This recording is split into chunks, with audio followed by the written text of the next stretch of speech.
Hello friends, இன்னைக்கு நம்ம ஒரு ஹெல்த்தியான ரெசிபி நம்ம செய்ய போறோம்.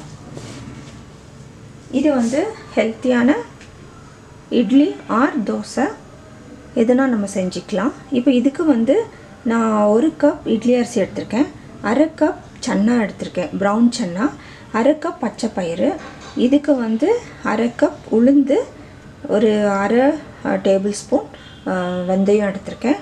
இப்போ வந்து நம்ம இந்த மூணுத்தையும் ஒண்ணா ஊற போட்டுடலாம். அரிசி, சன்னா, பச்சை பயிறு இது மூணுத்தையும் ஒண்ணாவே ஊற போட்டுடலாம். இது ரெண்டுத்தையும் வந்து தனியா நம்ம ஊற போட்டுடலாம். வெந்தயமும் உளுந்தும் இப்போ ஊற போட்டுட்டு காட்டுறேன். இப்போ பாத்தீங்கன்னா நல்லா வந்து அரிசி, பச்சை பயிறு, சன்னாலாம் ஊறிடுச்சுங்க.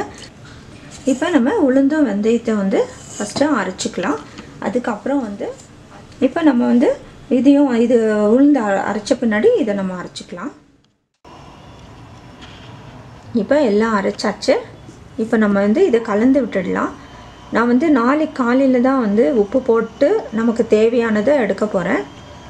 ஏன்னா இது ரொம்ப உப்பு போட்டு இப்போயே கலந்து வச்சோன்னா இது ரொம்ப புளிச்சிரும். அதனால் இப்போ உப்பு போடலைன்னா நாளைக்கு காலையில் வந்து நம்ம உப்பு போட்டுக்கலாம். இப்போ நான் இதை கலந்து வச்சிட போகிறேன். கையில் தான் கலக்கணும். இப்போ இதை வந்து நம்ம மூடி வச்சிடலாம். 8 hours இது புளிக்கட்டும்.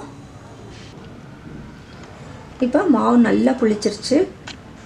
இப்போ வந்து நம்ம இட்லி ஊற்றிக்கலாம், தோசையும் ஊற்றி பார்க்கலாம். இப்போ நமக்கு தேவையானதை வந்து ஒரு சின்ன பாத்திரத்தில் ஊற்றிக்கலாம். இதில் வந்து நம்ம உப்பு போட்டுக்கலாம். உங்களுக்கு எவ்வளோ தேவையோ அவ்வளோ உப்பு போட்டுக்கோங்க.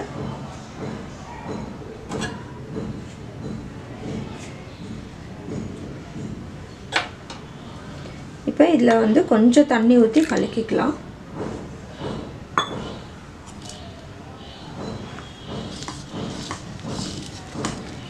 மாவு கெட்டியாக இருந்தால் நீங்கள் கொஞ்சம் தண்ணி ஊற்றிக்கோங்க. அப்படி இல்லைன்னா அப்படியே உப்பு போட்டு கலந்துக்கலாம். நல்லா கலக்கி விடுங்க.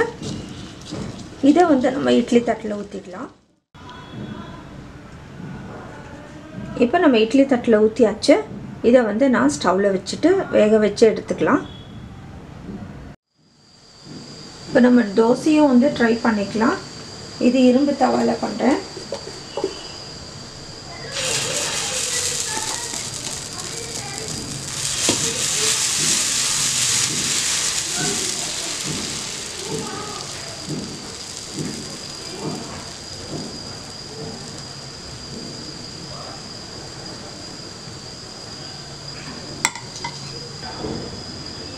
இதில் ஒரு பீஸ் வெண்ணெய் போட்டுக்கிறேன்.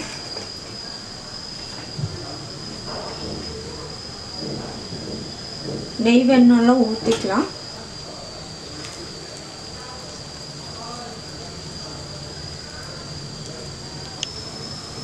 இப்போ நம்ம திருப்பி போட்டுடலாம். பாருங்க எவ்வளோ சூப்பராக வருது பாருங்க. இது நல்ல ஹெல்த்தியான ரெசிபி.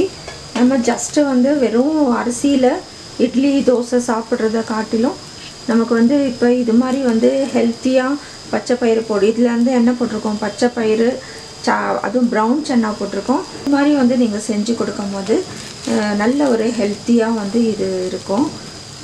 நீங்கள் வெறும் வந்து அரிசி போட்டு தோசை இட்லி அப்படின்னு செஞ்சு காட்டுறது வரைக்கும். இப்போ நம்ம இந்த தோசையை எடுத்துடலாம்.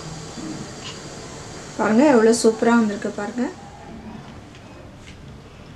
நம்ம இட்லியும் தோசையும் வந்து ரெடி ஆகிடுச்சு. நல்ல ஒரு ஹெல்த்தி ரெசிபிங்க. பச்சை பயிறு, ப்ரௌன் சன்னா பண்ணியிருக்கோம்.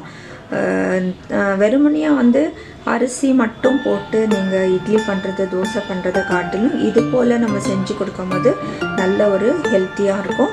நீங்களும் ட்ரை பண்ணி பாருங்கள். நல்ல சாஃப்டாக நல்லா வந்திருக்கு. ரொம்ப டேஸ்ட்டாகவும் இருக்குது. நீங்களும் செஞ்சு பாருங்கள்.